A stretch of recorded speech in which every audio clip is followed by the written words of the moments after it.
Assalamualaikum warahmatullahi wabarakatuh. Apa kabar Sobat Sopter semuanya? Semoga kita semua dalam keadaan sehat jasmani dan rohani, tidak kekurangan satu apapun, amin ya robbal alamin. Oke, seperti biasa sebelum dilanjutkan ceritanya, bantu dulu tekan tombol like dan berkomentar. Jangan lupa ya. Oke, gas. Bab 2941 sampai bab 2944. Namun, karena ingin bekerja sama dengan Aerof, baik Matsushita Narutaro maupun Higashino Kamiyo tidak berani menunjukkan ketidakpuasan. Saat ini, Liu Peiyuan dan Liu Dayu juga datang. "Xiaoye, ada apa? Apakah kalian saling kenal?" Liu Dayu bertanya sambil tersenyum. Ketika Ye Chong melihat mereka datang, dia dengan cepat melambai dan berkata, "Tuan Liu, Dekan Liu, datang dan duduk." Kedua pria itu berjalan mendekat. Ye Chong berkata, "Kalian berdua, izinkan saya memperkenalkan kepada Anda, ini adalah Tuan Aerof, Tuan." Aerof keduanya adalah ahli medis terkemuka di Tiongkok. Liu Peiyuan dan Liu Dayu Pak, keterampilan medis mereka bahkan lebih baik dariku, kata Ye Chong. "Oh, bahkan lebih kuat dari Tuan Ye, bukankah itu seperti Tuhan?" kata Aerof. Ketika dia mendengar bahwa dia berasal dari Tiongkok dan bahwa dia bahkan lebih kuat daripada Ye Chong, Aerof tidak berani mengabaikannya dan dengan cepat berjabat tangan dengan mereka berdua dengan antusias. Liu Peiyuan dan Liu Dayu juga merasa malu dan duduk di meja Ye Chong. Awalnya, meja makan yang paling mencolok dan kumuh ini kini menjadi tempat berkumpulnya para bos besar. Kali ini, Matsushita Narutaro diam-diam melirik ke arah Higashino Kamiyo. Shino Higashino segera mengerti dan berkata sambil tersenyum, "Oh, oke. Karena Tuan Aerof suka duduk di sini dan tidak ingin maju ke depan, tidak masalah. Bagaimana kalau Tuan Narutaro, Matsushita dan saya juga duduk di sini? Setidaknya lakukan tugasmu sebagai Tuan Tanah." Dengan mengatakan itu, mereka berdua hendak duduk. Sebaliknya, pada saat ini, Ye Chong berkata, "Tidak, kamu harus duduk di depan. Meja ini tidak besar, memang agak berlebihan untuk mendudukkan kalian berdua." Keduanya marah, mereka berkomunikasi hari ini. Pembawa acara pertemuan, orang yang mengundang tamu makan malam, ternyata disebut orang yang agak mubazir oleh Ye Chong. Matsushita Narutaro sangat marah hingga wajahnya berubah, namun dia tidak berani menyerang. Dan Dong Ye Senfu diam-diam mengertakkan gigi dan ingin membunuh Ye Chong 10.000 kali. Melihat Ye Chong melakukan ini, Liu Peiyuan dan Liu Dayu diam-diam bertepuk tangan. Kali ini mereka sangat lega. Kali ini komunitas medis Jepang kehilangan muka di hadapan para ahli medis dari seluruh dunia. Liu Lili dan Wang Yue juga menutup mulut mereka dan mencibir. Orang-orang di sekitarnya semua terdiam, dan mereka sangat bingung hingga tidak tahu harus berkata apa. Ini adalah pertama kalinya mereka melihat pendekatan yang begitu kuat. Dong Ye Senfu berpikir sejenak dan tahu di dalam hatinya bahwa dia belum bisa marah atau putus dengan Ye Chong.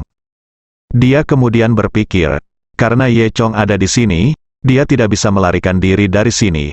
Jadi mengapa dia harus marah pada saat ini? Jadi, dia terus tertawa dan berkata, "Haha, Tuan Ye bercanda, meja ini cukup besar dan ada tempat duduk seperti itu, kenapa saya tidak bisa duduk terlebih lagi? Tuan Aerof ada di sini, dan saya tidak bisa mempercayai orang lain untuk menjamu tamu-tamu terhormat seperti itu setelah saya menjamu mereka sendiri." Ye Chong bertanya, "Apa yang kamu hibur? Apakah kamu ingin menuangkan kami anggur?" Ini hanyalah penghinaan yang terang-terangan. Fang Tangking baru saja dipermalukan, dan sekarang giliran gurunya. Liu Dayu hampir tertawa terbahak-bahak, mengutuk dalam hatinya, bajingan tua ini pantas mendapatkannya. Ye Chong melanjutkan, "Kami memang kekurangan seseorang untuk menuangkan anggur dan menyajikan piring. Apakah Anda memenuhi syarat? Jika Anda benar-benar bisa, jika Anda memenuhi syarat, maka tidak ada salahnya duduk di sini." Ye Chong meminta Tuan Dong Ye membawakan teh dan menuangkan anggur, dan Tuan Dong Ye mengertakkan giginya dengan marah. Namun, pada akhirnya, dia masih memiliki senyuman palsu di wajahnya dan berkata, "Haha, tentu saja tidak masalah." Tampaknya untuk bekerja sama dengan Ehrov, Higashino Kamio juga mempertaruhkan nyawanya. Setelah itu, Higashino Kamio dan Matsushita Naritaro duduk di sini secara alami. Pada saat ini, Tuan Higashino mengumumkan, semua orang boleh makan, silakan melakukannya. Faktanya, semua orang di sekitar tahu bahwa Tuan Higashino dan Matsushita Narutaro ingin duduk di sini hanya karena mereka ingin bersama Elho. Suamiku hanya berbicara tentang kerjasama.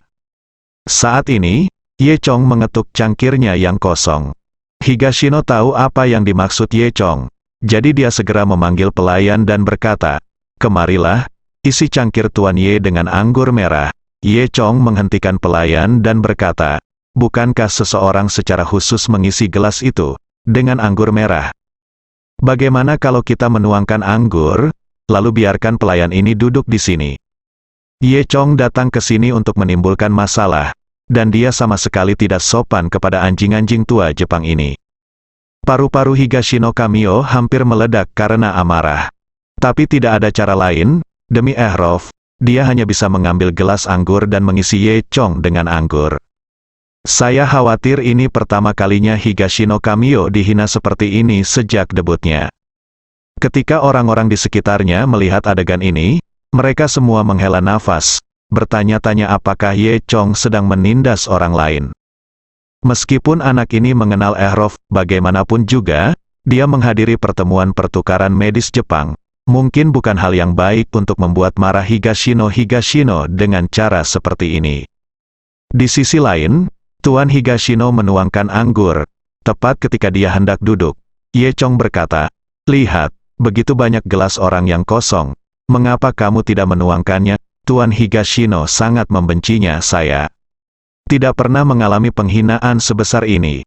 Namun dia tetap menahannya, mengambil anggur merah, dan menuangkan anggur untuk Liu Peiyuan, Liu Dayu, Liu Lili, Wang Yue, dan Ehrov.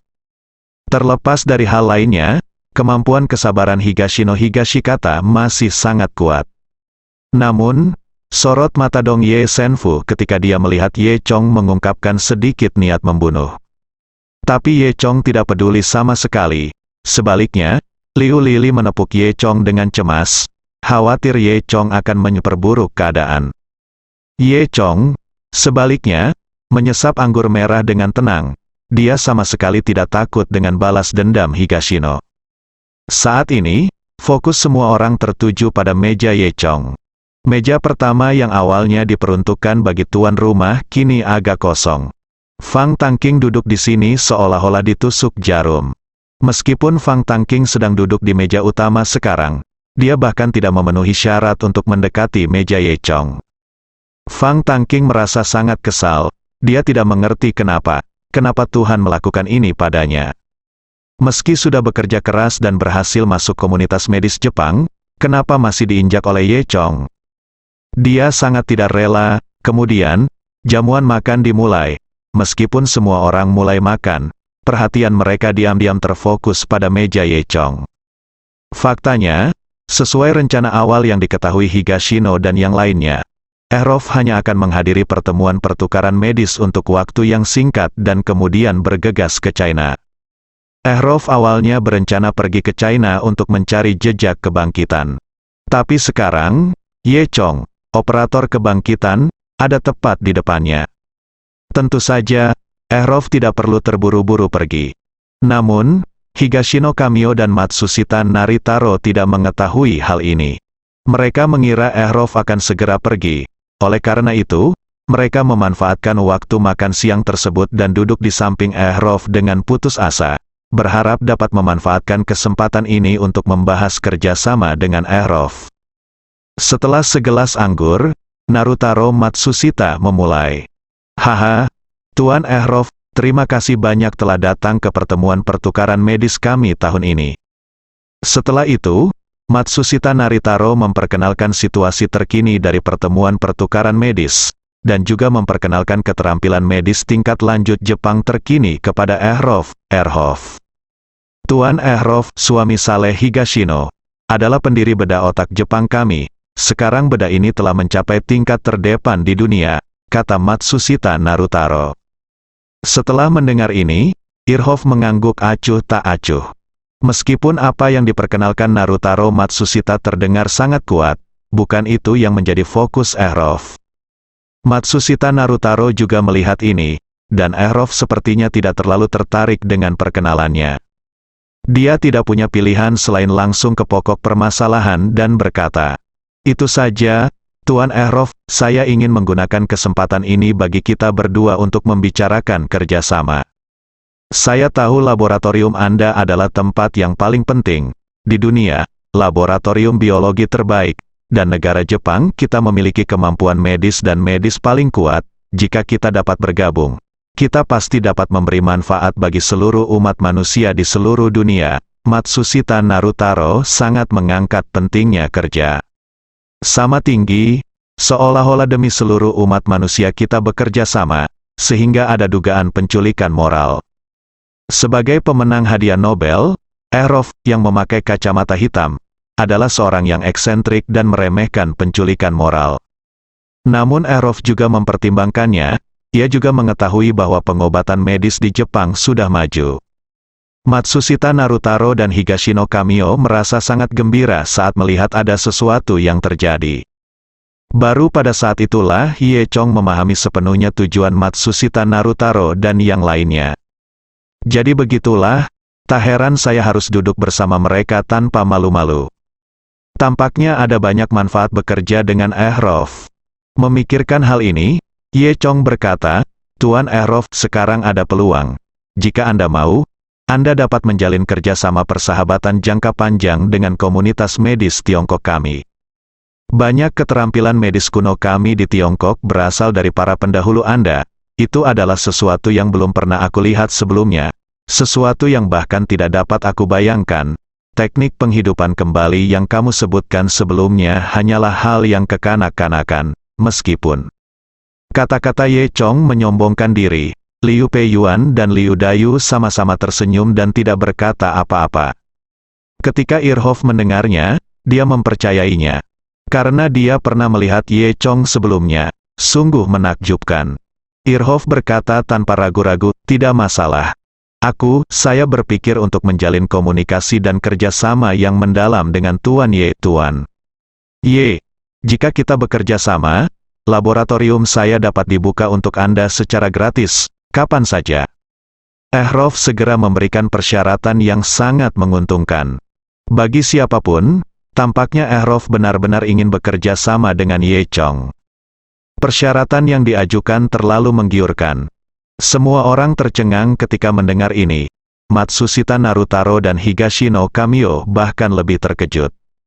Mereka memohon Irhoff dengan wajah panas dan bokong dingin, berharap bisa bekerja sama dengannya, dan Irhoff bahkan lebih terkejut lagi. Tidak ada wajah yang diberikan. Tapi aku tidak menyangka Irhoff ini menoleh dan benar-benar ingin bekerja sama dengan Ye Chong dan yang lainnya, dan bahkan menawarkan persyaratan yang sangat menarik. Anda tahu, laboratorium Irhoff adalah yang terbaik di dunia. Sungguh sebuah peluang besar untuk memberikannya kepada mereka secara gratis. Mengapa demikian? Higashino tidak dapat memahaminya, tetapi dia sangat cemburu di dalam hatinya. Ye Chong tersenyum dan berkata, "Elho Tuan Suami, Anda tidak bekerja sama dengan saya, tetapi dengan komunitas medis Tiongkok kami. Orang yang secara khusus berkomunikasi dengan Anda adalah Tuan Liu Peiyuan dan Tuan Liu Dayu. Keterampilan dan kemampuan medis mereka tidak kalah dengan saya." Irhoff mengira Ye Chong bersikap rendah hati. Dia tertawa dan berkata, "Hahaha, tentu saja, saya merasa sangat tersanjung bisa bekerja sama dengan dokter ajaib Tiongkok. Saya juga ingin berterima kasih kepada Tuan Ye karena telah memberi saya kesempatan seperti itu." Setelah mendengar ini, semua orang kembali bingung. Tidak ada seorang pun di bidang medis yang tidak mau bekerja sama dengan tim peneliti ilmiah Irhoff. Tak disangka, Irhoff justru berterima kasih kepada Ye Chong. Sepertinya dialah yang mereka adalah orang-orang yang berharap untuk mendapatkan kerjasama. Ketika mereka melihat tim Tiongkok ingin bekerja sama dengan Irhoff, delegasi lain merasa iri dan iri. Terutama Higashino Kamio dan yang lainnya. Higashino Kamio tahu bahwa jika dia tidak mengambil kesempatan itu, saya khawatir mereka tidak akan memiliki kesempatan untuk bekerja sama dengan Ehrov. Memikirkan hal ini, Higashino Kamio berkata, Tuan Ehrov, Anda harus berpikir 2 kali. Anda juga dapat memilih untuk bekerja sama dengan komunitas medis negara kita. Saya tahu, Tuan Ehrov, Anda pasti mendambakan keterampilan medis kuno yang misterius dari timur. Namun, saya dapat memberitahu Anda secara bertanggung jawab bahwa orang-orang Tiongkok tidak tahu bagaimana menghargai keterampilan medis kuno yang sebenarnya dari timur. Mereka sudah hilang. Sebaliknya, melalui upaya beberapa generasi masyarakat di negara Jepang, kami telah menguasai banyak keterampilan pengobatan oriental kuno, Liu. Lili mendengus dingin dan bergumam dengan suara rendah, sungguh tidak tahu malu. Bukankah kamu hanya mencuri sesuatu dari nenek moyang kami, dan kamu mengatakannya dengan sangat terang-terangan? Itu benar, Wang Yue berkata, jangan lupa, kami secara alami mewarisi barang-barang nenek moyang kami secara lebih komprehensif, dan Anda akan tetap mencurinya apapun yang terjadi. Anda berani berbicara omong kosong di sini. Kedua gadis kecil itu masih kekanak-kanakan, tetapi Liu Peiyuan dan Liu Dayu tidak berniat menghentikan mereka. Sebaliknya, mereka tertawa dan menyaksikan kesenangan itu. Tuan Higashino tidak peduli dengan ejekan gadis kecil itu saat ini, dan melanjutkan. Tuan Ehrov, Anda juga tahu bahwa negara Jepang kita masih memiliki banyak data berharga tentang tubuh manusia yang belum pernah diungkapkan kepada dunia. Jika kita bekerja sama, kita dapat menggunakan data ini bersama-sama, semua. Orang tahu bahwa informasi tentang Higashino Higashikata ini diperoleh oleh penjahat perang Jepang yang menggunakan orang Tiongkok untuk eksperimen manusia selama perang. Ketika hal ini disebutkan, Liu Peiyuan, Liu Dayu, dan lainnya semuanya menjadi gelap. Ye Chong, sebaliknya, mempersempit matanya, dia tampak sangat tidak senang. Melihat Ehrov tidak tergerak, Higashino berkata dengan cemas, Tuan Ehrov, Anda harus memikirkannya dengan hati-hati, Anda harus percaya pada kemampuan negara Jepang kita. Ehrov berpikir sejenak, lalu berkata, tidak, saya lebih percaya pada Tuan Ye, saya masih memutuskan untuk bekerja sama dengan Tuan Ye dan yang lainnya. Saya khawatir jika Higashino Kamio, seperti Ehrov, mengetahui bahwa Ye Chong menghidupkan kembali tanaman di Universitas Utijin, dia tidak perlu melakukan perjuangan yang tidak berarti. Mendengar perkataan Ehrov, Higashino disambar petir. Ia memandang Narutaro Matsushita yang memiliki wajah sama jeleknya di sebelahnya. Matsushita Naritaro menyipitkan matanya, sangat membenci Ye Chong, tapi dia tidak bisa menunjukkannya sekarang. Tepat ketika Narutaro Matsushita dan Kamio Higashino masih mencoba membujuk Ehrov, Liu Peiyuan berkata sambil tersenyum, saya pikir, ayo makan cepat. Ada begitu banyak makanan lezat sehingga sulit untuk tidak memakannya. Dingin, Liu Dayu juga mengambil kesempatan itu untuk berkata, ya, Tuan Ehrov, cobalah makanan di sini, rasanya enak. Ehrov mengangguk. Akibatnya, Matsushita Narutaro dan Higashino Kamio tidak sempat melanjutkan pembicaraan. Keduanya menggaruk kepala dengan cemas. Saat ini, Ehrov berkata, ngomong-ngomong Tuan Higashino, tolong bantu saya menyiapkan kamar tamu. Saya akan berada di sini selama 2 hari pertemuan pertukaran medis. Mendengar ini, Tuan Higashino sangat gembira. Apa, Tuan Ehrov? Anda tidak akan pergi, bukan? Ehrov mengangguk, ya, rencana saya telah berubah. Saya tidak akan pergi dari sini. Sejak saya melihat Ye di sini, ayolah, Ehrov tentu saja tidak harus pergi lagi. Mendengar hal tersebut, Higashino Kamio dan Matsushita Naritaro diam-diam menghela nafas lega. Mereka awalnya mengira Ehrov akan pergi setelah makan siang, jadi tentu saja mereka tidak punya kesempatan. Dan kini, keduanya merasa beruntung mendengar Ehrov tidak akan pergi. Dengan sisa waktu 2 hari, mereka masih memiliki peluang untuk memenangkan kerjasama Dauerhof. Baiklah, Tuan Ehrov, saya akan melakukannya untuk Anda sekarang juga, kata Higashino. Kemudian, Higashino Kamio dan Matsushita Narutaro meninggalkan tempat duduk mereka dan menuju paviliun di luar restoran, Yikuyu. Kedua bajingan tua ini pasti punya niat buruk dan pergi bersama. saya tidak tahu apa yang mereka rencanakan, kata Liu Lili. Ye Chong sedikit tersenyum, jangan perhatikan, ayo makan. Higashino Kamio dan Matsushita Naritaro berjalan keluar. Tuan Matsushita, Tuhan benar-benar membantu saya. Jika Erof tidak pergi, sepertinya kita masih punya kesempatan, kata Higashino Kamio bersemangat. Matsushita Naritaro tidak begitu optimis. Dia mendengus dingin. Apa bedanya dia pergi atau tidak? Tidakkah kamu lihat? Dia benar-benar ingin mengenal anak itu. Jelas jika anak itu ada di sini, akan sulit bagi kita untuk mengambil kembali Elho dari Cina, suamiku. Higashino tersenyum sinis dan berkata, Tuan Matsushita, bagaimana jika anak itu pergi? Oh, mata Matsushita Narutaro berbinar. Higashino Kamio melanjutkan, jangan khawatir, Tuan Matsushita, saya sudah mengatur semuanya.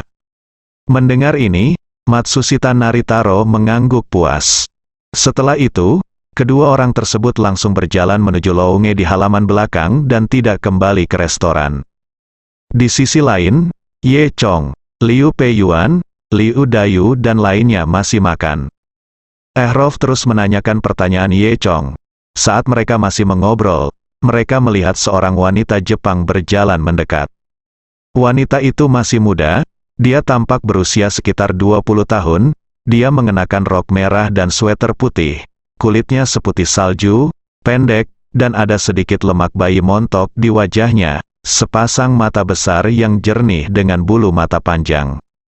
Rupanya, dia terlihat seperti aktris populer Jepang Ishihara Harimi, tapi dia jauh lebih muda dari Ishihara Harimi. Wanita secara keseluruhan merasa sangat manis, tapi dia juga memiliki selera gaya yang samar-samar. Dia berjalan lurus dan berdiri di hadapan Ye Chong. Semburan aroma segera mengalir ke hidung Ye Chong. Gadis itu tersenyum tipis dan berkata dengan antusias kepada semua orang, maaf semuanya. Permisi, nama saya Cherry Xiao Duanzi, dan Tuan Higashino adalah paman saya. Paman saya keluar sementara untuk sesuatu. Jadi dia secara khusus meminta saya untuk saya di sini untuk menjaga kalian semua. Pangsit Cherry berhenti dan melanjutkan, jika kamu butuh sesuatu, katakan saja padaku. Setelah mengatakan itu, Pangsit Cherry membungkuk kepada semua orang, dan kemudian duduk di Ye-rush ke ruang kosong di sebelah dia. Liu Peiyuan, Liu Dayu dan yang lainnya semua memandangnya dengan bingung. Liu Dayu mendengus dan berkata dengan suara rendah kepada Liu Peiyuan, Liu tua, kamu tidak tahu apa yang dipikirkan Dewa Dongye ini, tapi dia melarikan diri dan meninggalkan seorang gadis kecil untuk berurusan dengan kita. Ini adalah pria dari negara Jepang, penting. Liu Dayu tertawa tanpa henti, dan Liu Peiyuan juga menggelengkan kepalanya, meremehkan suami saleh Dongye di dalam hatinya. Hanya Ye Chong yang tidak mengatakan apa-apa. Tapi ada sesuatu yang berarti di matanya saat dia melihat King Tai Xiao Tuanzi. Kemudian, Tuanzi kecil Cherry mengambil gelas anggur, tersenyum pada Ye Chong, dan berkata, apakah Anda Tuan Ye Chong? Paman saya baru saja menyebutkan Anda kepada saya sudah mengagumi nama Anda sejak lama, izinkan saya melakukannya hormati kamu di sini, segelas sake. Kata Pangsit Cherry, sambil sedikit membungkuk ke arah Ye Chong. Keras sweater putih longgar itu segera jatuh, memperlihatkan sepotong putih di depannya. Meski Pangsit Cherry kecil ini tidak tinggi, namun sosoknya sangat bagus, dengan bentuk cekung dan cembung, bahkan di beberapa tempat bahkan lebih spektakuler. Ye Chong tersenyum, tidak, kamu terlalu sopan. Lalu dia mengangkat gelasnya dan menyesap Pangsit Cherry. Saya serius, Xiao Tuanzi menganggap Tuan Ye Chong sangat hebat. Kalau tidak, paman saya tidak akan terlalu memuji Anda, kata Cherry Xiao Tuanzi. Ye Chong tersenyum dan berkata, benarkah, dia akan memujiku? Cherry Xiao Tuanzi tampak tidak berbahaya.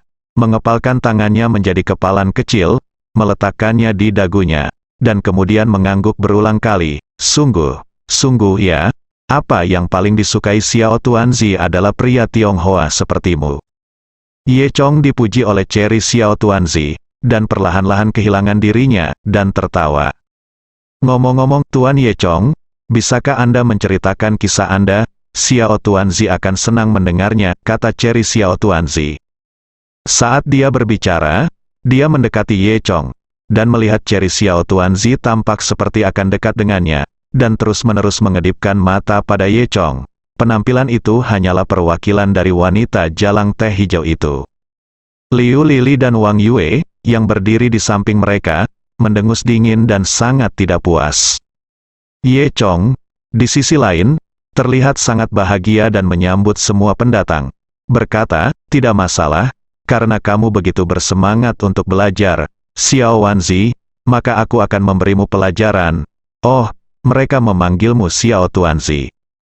Bukan Xiao Wanzi, saudaraku, kamu jahat sekali, Cherry Xiao Tuanzi berkata genit, dan Xiao Fen meninju lengan Ye Chong. Liu Lili diam-diam menunjukkan ekspresi muntah. Dan sepertinya inilah yang dilakukan pria, dan Ye Chong tampaknya sangat terhibur dengan pangsit Cherry. Belakangan, Ye Chong menceritakan sebuah kisah kepada Ying Ying Xiao Tuanzi. Ye Chong memberitahu Ying Ying Xiao Tuanzi dan yang lainnya tentang pendirian awal pengobatan Longshan. Ketika berbicara tentang poin-poin indah, Cherry Xiao Tuanzi berseru dan bertepuk tangan dari waktu ke waktu, dan terus berkata, itu luar biasa, Tuan Ye Chong. Anda luar biasa, saya sangat mengagumi Anda. Hal ini membuat Ye Chong tertawa. Melihat Ye Chong seperti ini, Liu Lili dan Wang Yue sangat marah. Liu Lili berkata dengan tulus, semua pria memang berbudi luhur, saya sangat terpesona oleh wanita jalang teh hijau itu. Liu Lili sangat marah sehingga dia benar-benar ingin menendang Ye Chong. Liu Dayu dan Liu Peiyuan saling memandang. Dengan sedikit kekhawatiran di mata mereka khawatir Ye Chong akan jatuh ke dalam perangkap kecantikan orang-orang di Jepang ini. Namun keduanya adalah orang yang lebih tua, dan saat ini sulit bagi mereka untuk mengatakannya secara terbuka. Dia hanya bisa memutuskan secara diam-diam bahwa ketika dia melihat ke belakang, dia akan mengingatkan Ye Chong untuk berhati-hati terhadap konspirasi Jepang. Ehrov sangat serius mendengarkan cerita Ye Chong tentang pengalamannya. Di seluruh meja, mungkin hanya Ehrov yang mendengarkan cerita Ye Chong dengan cermat. Seperti Cherry Dumpling, dia akan bertepuk tangan dan memuji dari waktu ke waktu. Tuan Ye Chong benar-benar luar biasa. Namun, pujian Ehrov datang dari kekaguman batinnya. Tak lama kemudian, makan siang di siang hari selesai dengan pikiran semua orang. Setelah makan siang, semua orang kembali ke tempat tersebut lagi. Cherry Xiao Tuanzi mengucapkan selamat tinggal pada Ye Chong. Dia terus menggoda Ye Chong dan berkata, Tuan Ye Chong, Anda pergi ke pertemuan itu, saya harap kita akan bertemu lagi. Dengan itu, pangsit Cherry melompat pergi. Setelah Ye Chong dan yang lainnya meninggalkan kue Cherry, mereka terus berjalan menuju tempat tersebut. Pada saat ini, Liu Lili mendengus dan berkata, Tuan Ye Chong, Anda benar-benar hebat. Sakura Maruko-chan ini sepertinya telah jatuh cinta padamu pada pandangan pertama. Ye Chong berkata, dia adalah seorang Xiao Tuanzi. Bukan seorang Xiao Wanzi. Liu Lili berdiri. Dia mengangkat alisnya. Apa, Tuan Ye Chong? Apakah Anda menyalahkan saya sekarang karena memanggilnya dengan nama yang salah? Liu Lili berkata dengan marah. Ye Chong menyentuh hidungnya. Dua biksu tua itu bingung dan tertawa getir. Wang Yue juga mendengus dan berkata, laki-laki semuanya babi besar. Setelah mengatakan itu, keduanya berpegangan tangan dan pergi, membuat Ye Chong bingung. Kedua lelaki tua Liu Dayu dan Liu Peiyuan mengikuti di belakang, tertawa keras dan menggelengkan kepala. Tuan Ye, tampaknya peruntungan cinta Anda memang cukup kuat, kata Liu Peiyuan sambil tersenyum. Wajah Ye Chong memerah saat diberitahu hal ini. Pada saat ini, Liu Peiyuan mengambil kesempatan untuk mengatakan, Tuan Ye, tetapi Anda harus berhati-hati, pangsit Cherry kecil ini sepertinya tidak bagus. Hati-hati, ini adalah konspirasi Jepang lainnya. Ye Chong mengangguk dan berkata, jangan khawatir. Aku punya alasanku sendiri. Melihat Ye Chong mengatakan ini, mereka berdua tidak bisa berkata apa-apa. Lagi pula, ada Ehrov yang hadir. Setelah itu, semua orang kembali ke tempat tersebut lagi. Tempat menjadi ramai kembali, Semua orang istirahat setelah makan malam untuk ngobrol dan saling mengenal. Ketika semua orang melihat Ehrov masuk, mereka semua terdiam dan memandang Ehrov dengan hormat. Liu Peiyuan dan Liu Dayu berjalan di samping Ehrov, merasa sangat nyaman di bawah tatapan iri dan cemburu semua orang. Ehrov masih duduk bersama Liu Peiyuan, Liu Dayu, dan Ye Chong. Proses pertemuan sore hari serupa dengan pagi hari. Delegasi dari berbagai negara masih memberikan laporan yang berbeda-beda. Sepanjang sore, hingga waktu makan malam, semua orang beristirahat. Para ahli medis dari seluruh dunia berkumpul di kota Taok di Jepang. Kota Taoki juga merupakan kota wisata yang sangat terkenal. Banyak ahli medis yang baru pertama kali datang ke sini memanfaatkan malam itu untuk keluar dan merasakan kemeriahan dan kemakmuran kota. Liu Lili dan Wang Yue juga mengajak Ye Chong keluar untuk bermain. Kali ini, tanpa gangguan Fang Tangking, mereka bertiga sangat santai, mereka bertiga. Sampai di jalan yang sangat kuno bernama Jalan Laodogai Kabuki. Ini adalah tempat pesta yang penuh dengan bar, ruang dansa, dan tempat berwarna merah muda. Di sini, Anda tidak hanya bisa menemukan segala jenis remaja putri, tetapi ada juga pendamping pria. Laki-laki di sini tidak disebut bebek, melainkan penggembala sapi, tentu saja hanya minum dan bermain dengannya, dan tidak melakukan sesuatu yang berlebihan. Semua orang datang ke bar penggembala sapi. Liu Lili dan Wang Yue sangat ingin mencobanya begitu mereka mendengar namanya. Kemudian, mereka menyeret Ye Chong ke Cowherd Bar. Ini adalah bar penggembala sapi paling terkenal di jalan ini. Berjalan menuju pintu, dua pelayan berpakaian bagus berinisiatif membuka pintu bar. "Selamat datang Ratu, silakan masuk," sapa pelayan itu serempak. Kebanyakan orang di Cowherd Bar ini adalah wanita karir yang sukses, sehingga mereka semua suka disebut Ratu. Tentu saja, anak laki-laki di sini masih sangat sedikit. Ketika mereka melihat Ye Chong datang bersama dua gadis, kedua pelayan itu mengangguk ke arah Ye Chong. Tetapi mata mereka menunjukkan rasa jijik. Ye Chong menyentuh hidungnya, tapi tidak peduli. Lalu, ketiga orang itu masuk. Begitu masuk, Anda bisa mendengar riuhnya suara ombak, kerlap-kerlip lampu, dan suasana tarian yang meriah. Yang paling mengejutkan Liu Lili dan Wang Yue adalah mereka melihat para pelayan yang menyajikan minuman semuanya tampan, tingginya lebih dari 1,8 meter, dan semuanya berpakaian sangat bagus. Keduanya melompat kegirangan, seperti dua orang mesum. Setelah itu, mereka bertiga menemukan sofa dan duduk. Segera tiga orang penggembala sapi datang menghampiri. Mereka hanya minum dengan pendamping. Salah satu penggembala sapi berkemeja putih, sangat tampan dengan rambut panjang, duduk di sebelah Liu Lili. Penggembala sapi lainnya yang mengenakan kemeja bermotif bunga dengan rambut kuning pendek duduk di sebelah Wang Yue. Penggembala sapi ketiga tampak sedikit malu dan bertanya dengan lemah, "Tuan, apakah Anda memerlukan layanan saya?" Ye Chong melambaikan tangannya dengan cepat dan berkata, "Tidak, Anda pergi dan lakukan pekerjaan Anda." Liu Lili dan Wang Yue tertawa terbahak-bahak. Kedua gadis itu juga gila dan bersenang-senang di Cowherd Bar. Tak lama kemudian, mereka berkumpul dengan kedua penggembala sapi itu, minum, meninju, dan bersenang-senang. Ye Chong, sebaliknya, sedang duduk di samping, bosan.